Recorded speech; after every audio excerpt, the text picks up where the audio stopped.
A layout designed to fix 1870s mechanical jams still runs every screen you touch today. A 150-year-old design decision is sitting under your fingers right now. Look at the first 6 letters on the nearest keyboard. QWERTY. That exact sequence was locked into place in 1873, and it has outlived the machine it was built for, the one after that, and the one after that.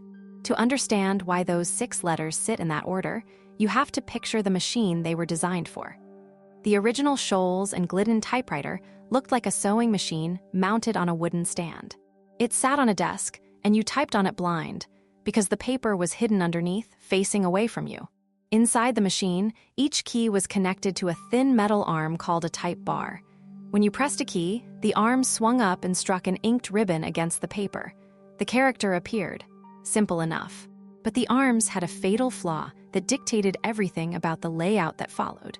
When 2 keys next to each other were pressed in rapid succession, their type bars would collide midair and jam. The metal arms would tangle, and you would have to reach in and pull them apart by hand. Every jam broke your flow, wasted your time, and risked bending the delicate arms permanently. Scholes' first instinct was logical: arrange the keys alphabetically. If the keys are in ABC order, anyone can find any letter quickly. But alphabetical created a disaster. Common letter pairs like S and T, or T and H, sat right next to each other, and they jammed constantly, because those pairs appear together constantly in English.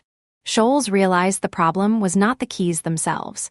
It was the mechanical relationship between keys that were frequently struck in sequence. He needed to separate the pairs of letters that most often appeared together in English words. So he needed data on which letter pairs showed up most frequently side by side. Scholes consulted a man named Amos Densmore, the brother of his business partner James Densmore. Amos had been studying letter pair frequency in English. He examined which letters sat next to each other most often in printed text. That analysis, crude by modern standards, became the backbone of the QWERTY redesign. The logic was not to slow the typist down, which is the myth most people repeat. The logic was to route the most common letter pairs to opposite sides of the type bar basket, so their arms would approach the striking point from different angles and would not collide. Speed was the goal. Jams were the obstacle to speed. Consider the letter pair T and H in English. T and H appear together constantly, in words like the, that, this, then, them. Scholes placed T on the left side of the keyboard and H on the right. When a typist hit T followed by H, the arms came from opposite directions and almost never jammed. The same logic applied across the board. R and E, 2 of the most common letters in English, were separated. S and T were split. The arrangement that emerged from all this reshuffling placed Q, W, E, R, T, and Y in a row across the top left of the 3 rows. The name followed the layout. Nobody chose those letters for prominence. They just ended up there after the math was done. In 1873, Scholes and his partners signed a manufacturing agreement with E. Remington and Sons, a company that had made rifles and sewing machines and was looking for new products after the Civil War. Remington produced the first commercial typewriter with the QWERTY layout. It went on sale in 1874. It was not a hit. The early machine cost around $125, which is roughly $28 today. Businesses were skeptical. Many companies preferred to keep their correspondence handwritten by clerks. The typewriter was seen as a novelty, and the hidden paper meant you could not see what you were typing, which made correcting errors a guessing game at best. What changed everything was a typing contest held in Cincinnati on July 25, 1888. A man named Frank McGurran, a court stenographer from Salt Lake City, competed against Louis Taub, who used a different machine with a 4-row keyboard. McGurran used a Remington with the QWERTY layout. The contest drew a crowd and was reported in newspapers across the country. McGurran won decisively, but the key detail was how he won. McGurran used touch typing, meaning he typed without looking at the keys. He had taught himself to memorize the QWERTY layout by feel. Taub, by contrast, hunted and pecked, looking down at the keyboard for each letter. McGurran typed roughly 95 words per minute. The speed difference was enormous. The victory was widely reported. Touch typing on a QWERTY Remington became the standard almost overnight. Typing schools sprang up across the country, and they all taught the QWERTY layout, because that was the machine that had proven itself in public. The layout was no longer just a design. It was now a curriculum. Here is where the story turns into something bigger than a typewriter. Once typing schools standardized on QWERTY, operators trained on that layout. Once operators were trained on QWERTY, businesses bought QWERTY machines because that is what their staff could use. And once businesses bought QWERTY machines, manufacturers kept making them because that is what businesses wanted. The loop closed. Economists have a name for this phenomenon: path dependence. It means that a choice made early, often for reasons that no longer apply, becomes locked in because the cost of switching grows faster than the benefit of switching. The QWERTY layout is the textbook example, most famously described in a 1985 paper by the economist Paul David, published in the American Economic Review. Consider what it would take to switch to a better layout. You would have to retrain every typist. You would have to replace every machine. You would have to reprint every training manual. Each of those costs compounds with the number of people already using the existing system. The more people use QWERTY, the harder it becomes to leave, even if something better exists. In 1936, a professor named Auguste Dvorak designed an alternative. The Dvorak simplified keyboard placed all the vowels on the home row under the left hand and the most common consonants under the right. The idea was to minimize finger movement and maximize alternation between hands. By his measurements, it was faster and less tiring than QWERTY. Dvorak spent years promoting his layout. He ran studies with Navy typists and reported dramatic speed improvements, but his studies had methodological problems. Later analyses by economists Stan Leibovitz and Stephen Margolis found that the Dvorak advantages were overstated. And in some controlled tests, QWERTY typists and Dvorak typists performed nearly identically.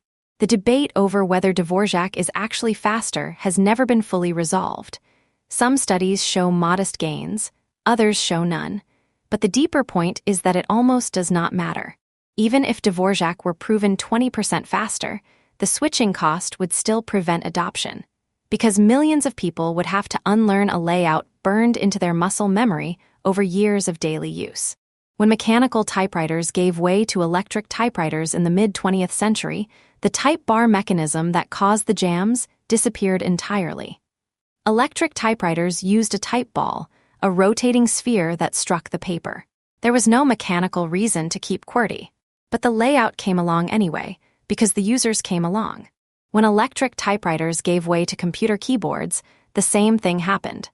The first computer terminals used QWERTY because the people using them had learned to type on QWERTY typewriters. The IBM Selectric, the most popular electric typewriter of the 1960s and 70s, had a QWERTY keyboard. Its design shaped the keyboards that followed for decades. When personal computers arrived in the 1980s, QWERTY was baked in. When laptops arrived, same. When smartphones appeared, the on-screen keyboards were QWERTY because that is what every thumb already knew. The layout crossed from a mechanical constraint into a cognitive one. The jam was no longer in the machine. The jam was in your hands. Think about what that means. Every time you type an email, send a text, or search for something, you are running a sequence designed in the 1870s by a Milwaukee newspaper editor working with a list of letter pair frequencies and a metal basket full of swinging arms. The original problem has been dead for a century. The solution is everywhere. There are alternatives. Dvorak still exists. There is Colmec, a layout designed in 2006 to reduce finger movement while keeping some common QWERTY shortcut keys in place. There are ergonomic split keyboards. But every alternative faces the same wall. The world is built around QWERTY. Every keyboard you encounter, every device you borrow, every computer in every office runs that layout. The economic term for that wall is network effects. The value of using QWERTY is not that it is the best layout. The value is that everyone else uses it.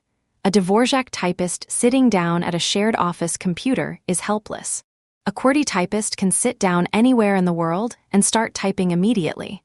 That universality is the product, not the key arrangement. This pattern is not unique to keyboards. The width of modern railroads traces back to the spacing of Roman chariot wheels. The layout of the computer keyboard traces back to a mechanical problem in a machine nobody has touched in 100 years.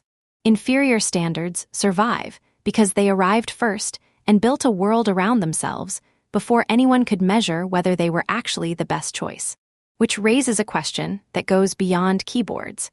How many of the systems you rely on every day were designed to solve a problem that no longer exists? And how many better alternatives have been built and discarded, not because they were worse, but because the cost of switching was too high for anyone to bear alone? The answer is probably more than anyone would like to admit. The QWERTY keyboard is 150 years old. It was born from metal arms jamming in a machine that sat on a desk and hid its own paper. It outlived that machine, the one after it, and the one after that. It will likely outlive the device you are holding right now. And that is the real story of how a solution becomes a permanent feature of the world, long after the problem it solved has been forgotten. Follow for one strange fact every night, explained properly.